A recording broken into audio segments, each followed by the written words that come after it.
그 주택은 비과세를 못 받죠. 왜냐하면 사망일 현재 이 자녀가 원래 가지고 있던 주택이 아니기 때문에 이 세금을 줄이는 방법에 대해서 긴 시간을 두고 전략을 마련하는 것이 좋을 것 같고,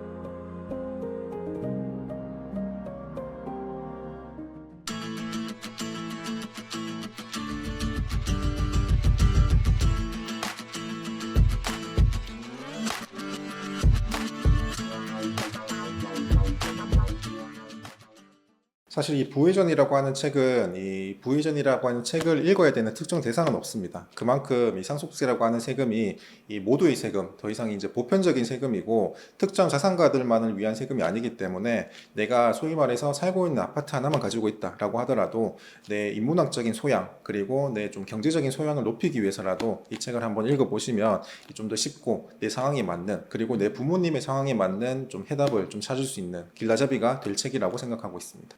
사실 진짜 모를 수도 있습니다만 결국에는 알 것이다, 결국에는 모두 다 알게 된다라고 하는 게 좀 더 현명한 답변이 되겠네요. 우리가 일단 가족 간에, 그러니까 소위 특수관계자 간에 자금을 이제 주거나 받을 때 계좌 이체를 하게 되면 거래 상대방에 대한 내용이 다 현출이 되잖아요. 그래서 이런 내용 때문에 내가 부담스러워서 내가 은행을 방문해서 혹은 ATM기를 통해서 현금으로 좀 금액을 일부 좀 모아놓은 다음에 나중에 명절이 되면 자녀가 내려왔을 때 그냥 다발로, 현금 다발로 좀 전달하는 그런 방식을 좀 많이 생각을 하실 것 같습니다. 그렇지만 요즘에는 이 보이스피싱이나 이런 금융사기, 금융범죄 이런 것들이 많기 때문에 이 고액현금 거래나 아니면은 고액현금 거래는 아니지만 이 금융기관에서 봤을 때 의심이 되는 현금 인출이다 라고 판단이 되면 그 거래 내용을 금융정보분석원이라고 하는 곳에 자동으로 통보를 하게 되어 있습니다. 이 금융정보분석원은 이제 외화의 불법 유출 혹은 이제 자금의 탈루 혐의 이런 부분을 좀 더 집중적으로 판단하기 위한 공공기관인데요. 이러한 금융정보분석원에 내가 이제 각종 은행에서 자동으로 보고된 내용을 토대로 나중에 세무서에서 상속세 세무조사를 하거나 혹은 이제 자금 출처에 대해서 증여세 세무조사를 할 때 그 과세 자료로 송부받아가지고 충분히 사용을 할 수가 있습니다. 가장 많이 걸리는 것이 이제 고액 현금 거래인데요. 고액 현금 거래 같은 경우에는 일단 동일인 명의로 하루 동안 입출한 금액의 합계가 1,000만 원이 넘어가면 그 거래는 고액 현금 거래로 봐서 일선은행 점포에서 당연히 금융정보분석원에다가 자동으로 보고를 하게 되어 있습니다. 그리고 고액 현금 거래는 아니지만 내가 일정 기간 동안, 특정 기간 동안에 계속적 반복적으로 현금 인출이 있었다. 그리고 이런 현금 인출이 내가 평상시에 있었던 현금 인출 수준보다 더 많은 금액, 과다한 금액이 현금 인출이 있었다라고 하면 당연히 의심거래로 보기 때문에 역시나 이 금융정보분석원에다가 그 거래 내용을 통보를 하게 되어 있습니다. 실제로 어떤 경우가 있었냐면 시골에 계신 아주 나이 많으신 분이신데 그 할머니께서 돌아가시기 2년 전에 그 본인이 가지고 있던 과수원이 국가에 수용이 된 경우가 있었습니다. 국가에 수용이 되면서 보상금을 한 8억 정도 받았는데 이 8억에 대해서 양도세를 내고 남는 금액 대략 한 6억 5천 정도 남으셨더라고요. 그래서 6억 5천에 대한 금액을 결국에는 본인이 죽으면 이제 아들이 갖고 갈 건데 그 상속세가 걱정이 됐던 거죠. 그래서 이분께서는 이제 그 다음 날부터 하는 루틴이 아침에 식사를 하시고 오전에 읍내 단위 농협에 가서 100만 원을 인출하고 오후에 다시 가가지고 100만 원을 인출하고, 그래서 하루 동안 200만 원을 인출을 한 겁니다. 이게 10번이 되면 2천만 원이고 이게 100일이 되면은 2억 원이 되겠죠. 그래서 불과 3개월 사이에 2억 원, 3억 원 정도 돈을 미리 마련하는 것은 그렇게 어려운 일은 아닙니다.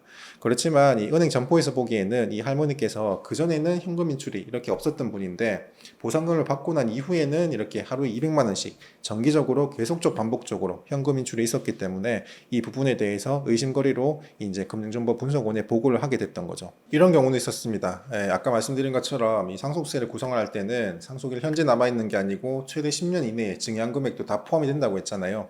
실제로 제가 상담을 해본 결과 어떤 일이 있었냐면 사망하기 9년 7개월 전에 그 당시에 부모님께서 부동산을 처분하고 이 남은 금액, 세금 내고 남은 5억이 있었는데 자녀 3명한테 현금을 나눠준 거예요. 2억, 2억, 1억 원씩. 그 대신에 현금을 증여하면서 당연히 증여세 신고는 안 했겠죠.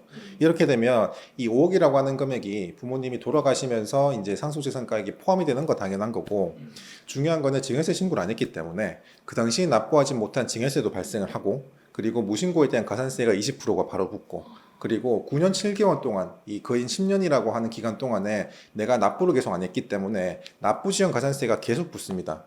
그렇게 되면 이 가산세만 보더라도 오히려 내가 원래 납부해야 될 증여세보다 2배 더 넘는 금액이 가산세로 부담이 될 수 있기 때문에 가급적이면은 가장 좋은 방법은 이제 그 당시에 적절한 시기에 적절한 금액을 증여를 받았다고 하면 내가 원칙대로 신고를 하는 것이 내가 가장 세금이 적게 내는 방법이다라고 보시면 되겠습니다. 일단은 증여를 하는 방법은 다양한 방법이 있겠죠. 내가 세금 한 푼 없이 증여를 아주 오랫동안 긴 호흡으로 증여를 해주겠다라고 하는 방법이 있을 수가 있고, 아니면은 지금 당장 세금이 나온다고 하더라도 내가 원하는 만큼 원하는 수준의 금액을 바로 증여를 하고 싶다라고 하실 수가 있는데, 사실 증여를 하는 방법은 딱히 뭐 어떤 정답이 정해져 있는 것이 아니라 각자 가정에 맞게 이 자산 운용에 대해서 증여 이후에 어떻게 재산을 운용할 것인가 그 스타일에 맞게 좀 증여를 하시면 좋을 것 같습니다.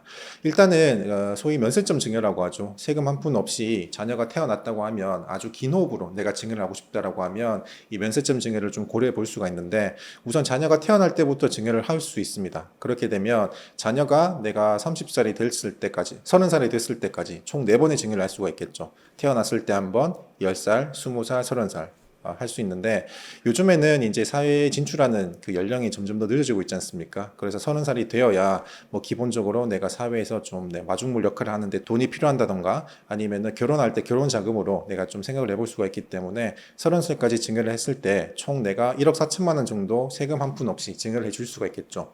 증여재산 공제 범위 내에서 한다고 하면. 그리고 매년 물가 상승률이 4%가량 오른다고 했을 때 이 1억 4천만 원이 2억 3천만 원으로 조금 더 내가 자녀 입장에서 확보할 수 있는 금액이 늘어날 겁니다.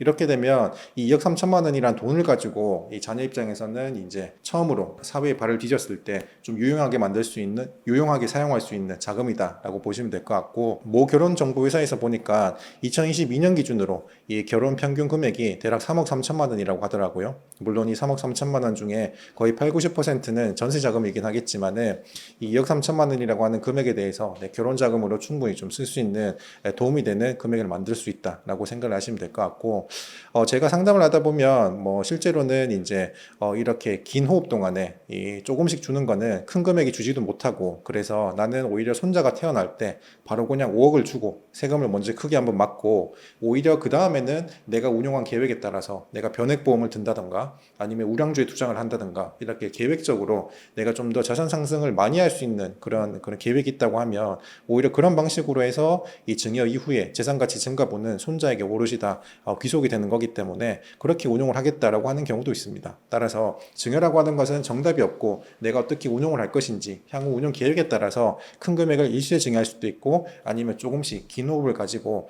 이 세금 부담 없이 증여를 할 수도 있겠죠.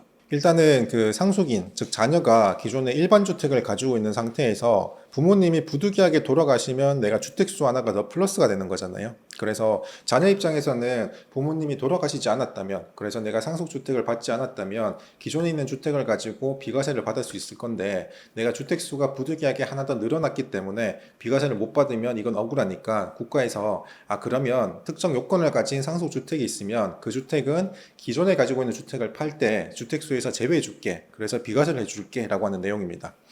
이렇게 상속주택 비과세를 받을 때는 요건이 크게 3가지가 있는데요. 첫 번째는 이 사망일 현재, 부모님 사망일 현재 이 부모님과 자녀가 같은 세대면 안 돼요. 서로 분리된 세대여야 됩니다. 그리고 사망일 이전부터 이 자녀가 가지고 있는 일반 주택이 있는 상태에서부터 그림이 출발을 한다라고 보시면 되겠습니다. 따라서 이 부모님이 돌아가시고 주택을 상속받고 난 이후에 자녀가 다른 주택을 사게 되면 그 주택은 비과세를 못 받죠. 왜냐하면 사망일 현재 이 자녀가 원래 가지고 있던 주택이 아니기 때문에.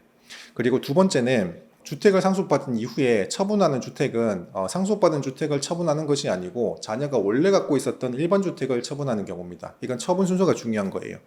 방금 말씀드린 것처럼 이 취지가 기존에 가지고 있던 주택에 대해서 비과세를 인정해 주기 위해서 상속받은 주택은 주택수에서 제외해 주겠다고 하는 거기 때문에 처분을 하는 것이 비과세를 받는 객체가 이 상속받은 주택이 아니고 원래 갖고 있던 주택을 팔아야지 비과세를 해줄 수가 있겠죠. 다만 이때에도 비과세를 적용받지 못하는 주택이 있습니다. 부모님 사망하기 2년 이내에 부모님으로부터 증여를 받은 주택이 있거나, 혹은 부모님으로부터 증여를 받은 입주권이나 분양권을 통해서 나중에 완공된 주택이 있으면 이 주택은 비과세가 되는 일반 주택으로 보고 있지 않아요. 그래서 내가 일반 주택에 대해서 비과세를 적용하고자 하는 일반 주택을 내가 언제 누구한테 취득을 했는지에 대해서도 한번 확인해 볼 필요가 있습니다. 그리고 마지막 세 번째는 상속주택이 하나가 아닐 수가 있잖아요. 두 개일 수가 있는데 이때에는 주택수에서 제외되는 상속주택은 하나만 인정이 된다는 겁니다. 그래서 이 우선순위가 있습니다. 세법에서 사망하기 전에 부모님이 보유하고 있는 기간이 가장 긴 주택을 주택수에서 제외하는 상속주택으로 보고, 보유기간이 같다라고 하면 거주기간이 가장 긴 주택을 우선적으로 선별해서 이 상속주택에서 제외를 하고 나머지 상속받은 주택은 그걸 처분했을 때 일반 과세로 세금을 납부할 수밖에 없죠. 그래서 내가 기존의 주택을 가지고 있다가 부모님한테 상속을 받은 주택이 있다라고 한다면 내가 이 주택을 어떤 주택을 먼저 처분하는 것이 맞는지, 그리고 비과세 대상이 되는 주택이 있다고 하더라도 그 주택을 내가 언제 취득을 했는지 한번 고민을 해보셔가지고 내가 비과세를 받을 수 있는 전략이 과연 무엇인지 한번 고민을 하는 것이 좋을 것 같습니다. 네, 많이 질문을 받는 것 중에 하나가 막상 부모님이 돌아가시면 6개월이라고 하는 기간이 있죠. 그래서 생각보다는 상속세를 신고할 때 시간이 많이 남았네 라고 생각할 수가 있습니다만 생각보다 상속인이 해야 될 일이 굉장히 많습니다. 우선 부모님이 돌아가시면 사망 당일에는 뭘 해야 되죠? 사망 당일에는 당연히 부모님 장례식장 예약을 하고 그 다음에 오시는 손님을 받고 부모님에 대해서 좀 애도를 표하는 시간이 되겠죠. 그리고 부모님의 사망 진단서를 구비를 하고 이 장례 비용이나 그리고 영안실 사용 비용, 나중에는 이제 뭐 봉안 시설이나 장지 사용된 비용에 대해서 비용 영수증에 대해서 보관을 하는 것이 좋겠죠. 일단은 사망 진단서를 보관을 해야 되고 잘 확인을 해야 되는 이유는 뭐냐면 부모님의 사망일로부터 내가 상속세 신고를 언제 해야 되는지 그 기준점이 되기 때문에 사망일이 속한 달의 말일로부터 6개월 이내 내가 상속세를 신고해야 되는구나 라고 미리 알 수가 있기 때문에 그렇습니다. 그리고 두 번째는 사망일로부터 1개월 이내 해야 될 일입니다. 부모님이 사망하고 난 다음에 1개월 이내에는 가장 먼저 해야 될 것이 사망 신고를 하는 것이죠. 그래서 사망 신고는 부모님하고 같이 동거하고 있는 동거 가족이 사망일로부터 1개월 이내 신고를 해야 되는 거고, 1개월 넘어서 신고를 하게 되더라도 사망 신고는 할 수 있습니다만 내가 약간의 소정의 과태료가 있기 때문에 가급적이면 사망일로부터 1개월 이내 사망 신고를 하는 것이 좋겠죠. 그리고 사망 신고를 하면서 이 부모님이 가지고 있는 재산에 대해서 내가 국가가 조회해주는 서비스를 이용할 수가 있습니다. 그래서 부모님이 가지고 있는 부동산이 어디에 있는지, 그리고 부모님이 가지고 있는 보험금이나 연금, 그리고 예금이나 적금이 어떤 계좌에 있는지를 상속세 원스톱 서비스를 통해서 신청을 할 수 있기 때문에 반드시 사망 신고와 동시에 이렇게 상속세 원스톱 서비스, 안심 신고 서비스를 같이 신고하는 것이 이 상속 재산가액 누락하는 걸 방지하는 좋은 습관이 되겠죠. 그리고 상속세 원스톱 서비스를 하게 되면 일시적으로는 그 부모님 명의 금융재산에 대해서 인출이 상대적으로 제한이 됩니다.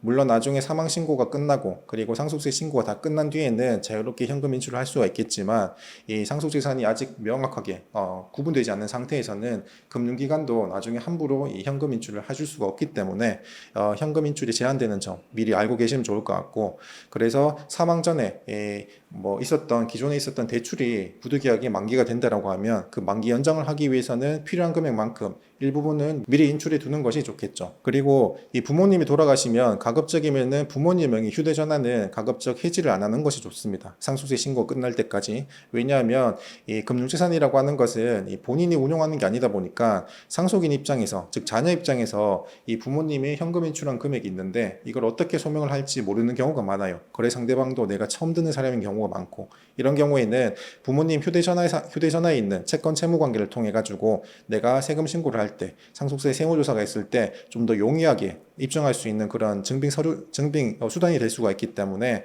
부모님 명의 휴대전화는 상속세 신고가 끝날 때까지, 그리고 가급적이면은 세무조사가 있을 때까지 해지하지 않는 것이 상속인 입장에서 좋겠습니다. 그리고 세 번째는 상속일로부터 3개월 이내 해야 될 일입니다. 이때는 본격적으로 방금 말씀드린 상속세 원스톱 서비스를 가지고 국가에서 확인된 금액을 통해서 보험회사나 증권회사 그리고 금융기관을 통해서 실물 자료를 내가 확보하는 식입니다. 그리고 이 실물 자료를 통해서 이 상속세 신고하는 데 활용을 할 수 있고요. 그리고 내가 그 부모님이 돌아가시고 이 한정 승인을 받을 건지 상속 포기를 할 건지도 이 3개월 이내 가정 부분에 신고를 하는 시기이기도 합니다. 따라서 내가 부모님이 남겨주신 재산보다 부채가 더 많다라고 하게 되면 내가 아예 상속 포기를 할 수도 있고, 혹은 상속을 받지만은 내가 상속받는 재산가액을 한도로 부모님의 부채를 같이 승계받겠다라고 의사표시를 할 수 있는 기간이기 때문에 이 3개월 기간 동안에 상속을 포기할지 말지에 대해서도 좀 고민을 하고 결정을 내야 되는 시기죠. 그리고 마지막으로는 이 사망일로부터 6개월 이내입니다. 이때는 본격적으로 내가 신고 납부를 해야 되는 시기이고 상속세를 납부해야 되는 시기입니다. 그래서 이 기간 동안에는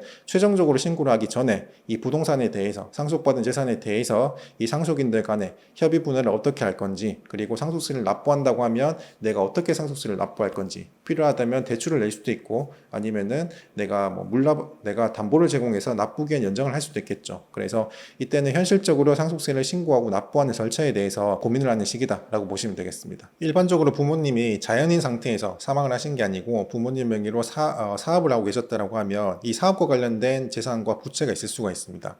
대표적으로 내가 사업을 하시게 되면 내가 거래처에서 못 받는 돈이 있을 수가 있잖아요. 그러면 내가 외상 매출금이 있을 수가 있는데, 이렇게 받을 어음이나 받을 돈에 대해서도 재산가액에 포함이 되기 때문에 내가 생각한 재산가액보다 더 늘어날 수가 있다, 상속재산이. 그리고 두 번째는 부모님이 예를 들어서 공장을 하고 있는데 내가 부모님이 본인 명의로 공장을 하고 있는 게 아니라 부동산을 통해서 임대를 하고 있다라고 하면 임대보증금이 있을 수가 있습니다. 따라서 부모님이 돌아가시면 그 임대보증금은 당연히 부모님의 재산이기 때문에 마찬가지로 임대보증금도 재산가액에 포함이 된다라고 하는 거고요. 세 번째는 부모님이 그 법인의 대표자인 경우가 있습니다. 이런 경우에는 그 법인과 대표자 사이에는 항상 이 가지급금과 가수급 문제가 발생할 수 있기 때문에, 가지급금이 발생을 했다라고 하면 이거는 이제 일반적으로 이 대표자가 법인 돈을 가지고 가서 대표자 입장에서 부채라고 생각을 할 수가 있는 것이고, 가수급은 반대로 대표자의 돈을 법인에다가 투입을 한 거기 때문에 부모님, 즉 법인 대표자 입장에서는 채권이라고 볼 수가 있습니다. 따라서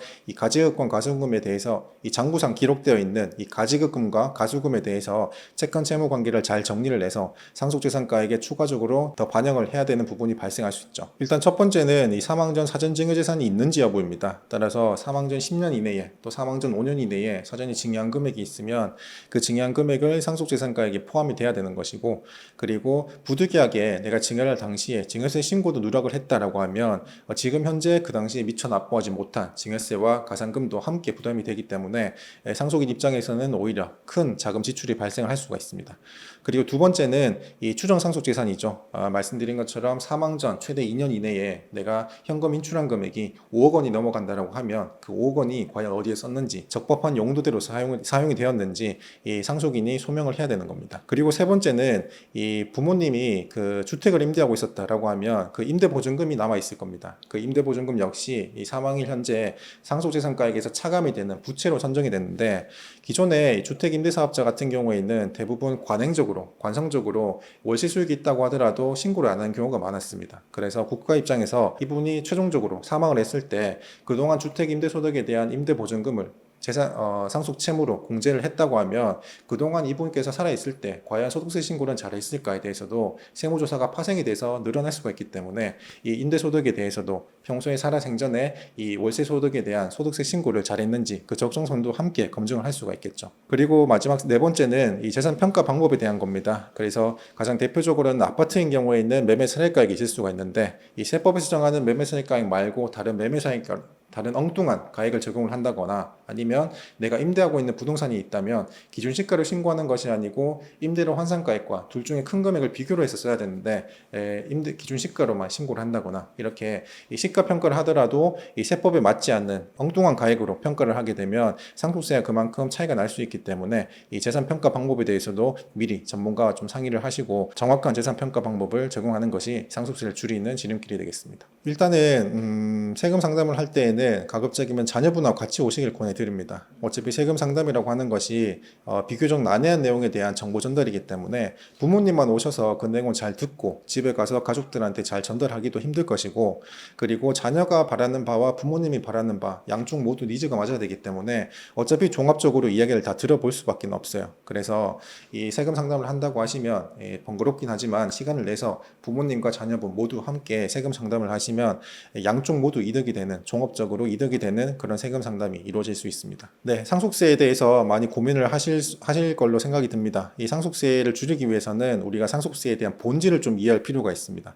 이 상속세라고 하는 거는 조금씩 발생하는 세금, 그러니까 살아생전에 조금씩 시간의 흐름에 따라서 발생하는 세금의 합계가 사망이라는 이벤트를 통해서 빵 터지는 효과가 있기 때문에 세금을 줄이는 것도 사망 전에 내가 특정 행동을 한다 그래서 세금이 유의미적으로 줄어들진 않아요. 그래서 이 세금을 줄이는 방법에 대해서 긴 시간을 두고 전략을 마련하는 것이 좋을 것 같고, 그 전략을 마련할 때 우리 가족에게 좀 더 도움이 되는 그런 전략이 무엇이 있는지 한번 고민하고 생각해보는 그런 시간을 가지는 것이 중요하겠습니다.